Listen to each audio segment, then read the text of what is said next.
Fala pessoal, meu nome é Tobias e eu vou fazer uma série de 3 vídeos sobre 3 assuntos distintos, mas que tem alguma relação, tá? O primeiro vídeo é sobre tamanho de grão, o segundo vídeo é sobre fio e o terceiro vídeo é sobre facas forjadas versus desbastadas, tá bom? O que eu tenho para falar sobre tamanho de grão, tá? É a mesma coisa que o mundo tem para falar para vocês. No quesito faca, tá? Quanto menor o tamanho de grão, melhor a faca de vocês. Por quê? Quanto menor o tamanho de grão, maior as propriedades mecânicas, tá? Tô falando isso em temperatura ambiente, tá? Com temperatura elevada isso muda. Quanto menor o tamanho de grão, melhor a microestrutura da martensita que vai se formar, tá? Embora quanto menor o tamanho de grão, menor a temperabilidade do aço, presta atenção, tá? Quanto menor o tamanho de grão, mais difícil a temperar a faca, tá? Mas a microestrutura martensítica formada nesse grão menor, ela é de uma morfologia melhor do que uma microestrutura formada num grão grosseiro, tá? Então, embora seja mais difícil temperar a faca, o que vocês vão produzir é um pouco melhor, no caso do grão mais fino, tá bom? Então, é interessante lembrar dessas duas coisas, tá? Quanto menor o tamanho do grão, melhor as propriedades mecânicas. O que são propriedades mecânicas? As tensões de escoamento dessas coisas aí, depende do que vocês querem levar em consideração.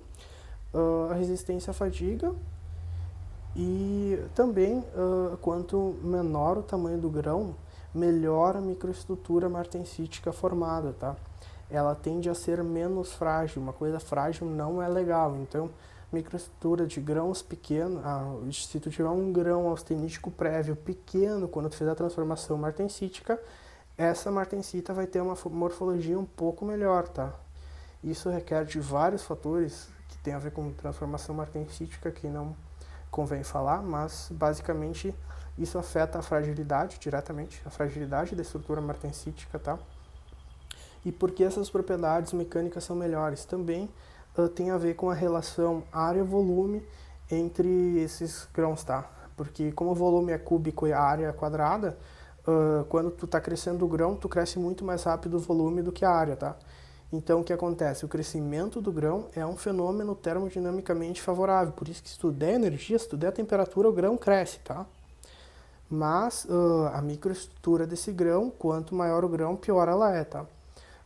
Porque quanto maior o grão, mais favorável uma série de coisas que acontecem dentro do grão, migração de discordâncias, essas coisas, difusão de coisas, porque quando esses fenômenos chegam no contorno de grão, eles têm uma certa dificuldade para sair desse grão e entrar no outro, tá? É a mesma coisa que você, sei lá, para sair de um lugar para ir para o outro, você tem que abrir uma porta e fechar uma porta, então tem uma dificuldade, não é a mesma coisa que andar em linha reta, tá? Então esses fenômenos eles sofrem uma certa dificuldade quando eles encontram um contorno de grão, tá? Então esses fenômenos são diretamente relacionáveis ao encruamento do aço, essas coisas. Então a propriedade mecânica é melhor quando o grão for menor, tá? Porque tu não vai conseguir aliviar as tensões que tu cria dentro do grão, tá? Tu vai ter um grão com uma tensão maior dentro dele e, consequentemente, vai ser mais difícil de escoar as coisas que tem ali, tá? Basicamente, eu acho que sobre o tamanho do grão era isso, tá? Embora seja um assunto complexo, que envolva um monte de fenômenos a nível atômico, tá? Eu vou falar sobre esses fenômenos numa série de vídeos que eu vou chamar do átomo à faca, tá? Que vai envolver uma questão mais técnica e muito mais chata e mais demorada. Mas eu acho que sobre o tamanho do grão era isso. Qualquer coisa, façam perguntas aí e um abraço, tudo de bom pra vocês. Até o próximo vídeo que eu vou falar sobre fio da faca, tá bom? Tchau!